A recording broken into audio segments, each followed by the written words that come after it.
आजकल एक ट्रेंड चला हुआ है कि भगत वो होते हैं जो नाचते हैं।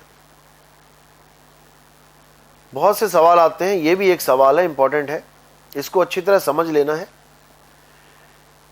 पहली बात तो ये है कि भक्ति ना होवे नाचे गावे, नाचने से गाने से भक्ति नहीं होती है, पहले तो ये समझ लें। हाँ, अगर कोई नाच रहा है तो इसका मतलब कि उसके अंदर एक मस्ती है, एक लगन है, एक ऐसी अवस्था बन गई है उसकी कि अब उसे अपना होश नहीं है। तब तो समझ में आता है कि हाँ भाई, कोई नाच रहा है अपनी ही मस्ती में, कोई फकीर नाच रहा है अपनी ही मस्ती में, तब तो समझ में आता है। लेकिन आप कहो कि केवल नाचने से ही भगवान प्रसन्न होंगे, ये बिल्कुल गलत है। ऐसा कोई रूल नहीं है, ऐसा कोई रूल रेगुलेशन नहीं है।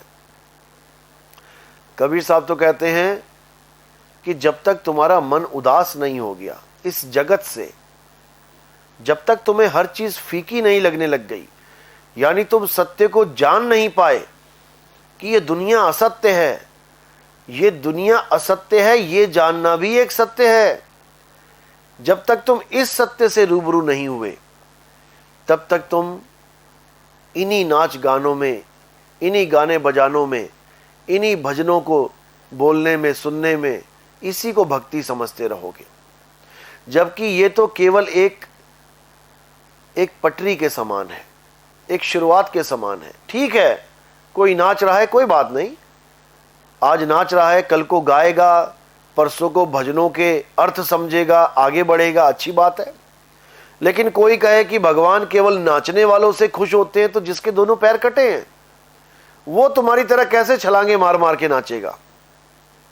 ये बिल्कुल गलत है।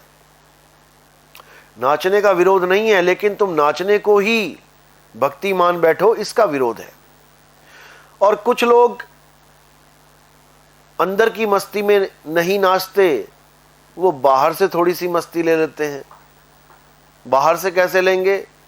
किसी ने शराब का पैग ले लिया, 4 पैग लगाए, लगा नाचने।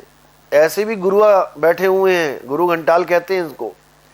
ऐसे भी गुरु बैठे हैं जो दूसरों को कहते हैं कि क्यों नाचते हो, और खुद बार में जाके पैग लगा के नाचते दिखाई देते हैं। ऐसे भी गुरु हैं। तो इन दोनों को ही समझने की जरूरत है, इन दोनों को ही विचार करने की जरूरत है कि केवल नाचना भी जरूरी नहीं है और नशे करके नाचना भी जरूरी नहीं है। दोनों से आगे बढ़ जाना है, आत्मा की खोज करनी है, आत्म खोजी बनना है, आत्म ज्ञान में आना है। मीराबाई नाची, बुल्ले शाह नाचे, इसके पीछे कुछ और रहस्य था। बुल्ले शाह अपने गुरु को मनाने के लिए नाचे, क्योंकि उनके गुरु जी को नाच गाना करने वाले लोग पसंद थे। तो बुल्ले शाह औरत के रूप में घुंघरू बांध के नाचे अपने गुरु को रिझाने के लिए, और मीराबाई अपने कृष्ण के प्रेम में नाची। लेकिन कब तक नाची? जब तक उसे उसके सतगुरु नहीं मिल गए। जब उनको रविदास जी मिले तब ये नाचना गाना, ये मूर्ति पूजा, कृष्ण जी की मूर्ति पूजा, ये सब छूट गया। तब रविदास जी ने क्या दिया?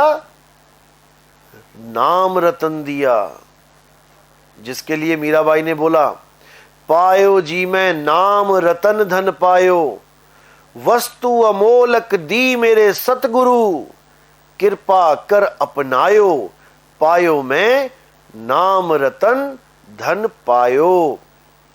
अगर मीराबाई केवल कृष्ण जी की मूर्ति लेके ही नाचती रहती, नाचते नाचते नाचते अगर वो अपना समय पूरा कर देती, तो उसे नाम रतन कब मिलता? उसे सतगुरु कब मिलते? सतगुरु की तो जरूरत ही ना रहती। मूर्ति उठाई और लेके मूर्ति नाच रही है, सतगुरु की क्या जरूरत है? तो उसका जन्म मरण कभी खत्म नहीं होता। ये तो गुरु ने ऐसी दया करी कि मीराबाई सत्य को जान गई। वस्तु अमोलक दी मेरे सतगुरु। उस अमोलक वस्तु को प्रदान करता है सतगुरु, जिसको आत्मा कहते हैं। आत्मा ही अमोलक है, इसका कोई मोल नहीं है, इसको कोई खरीद ही नहीं सकता और ना ही इसे कोई बेच सकता है।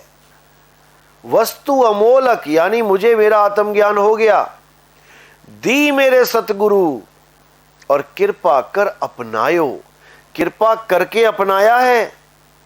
गुरु कृपा करता है तो शिष्य को अपनाता है। पायो मैं नाम रतन धन पायो। तो नाचना कहां तक सही है? जब तक आपको कोई गुरु नहीं मिल गया तब तक आप नाचो।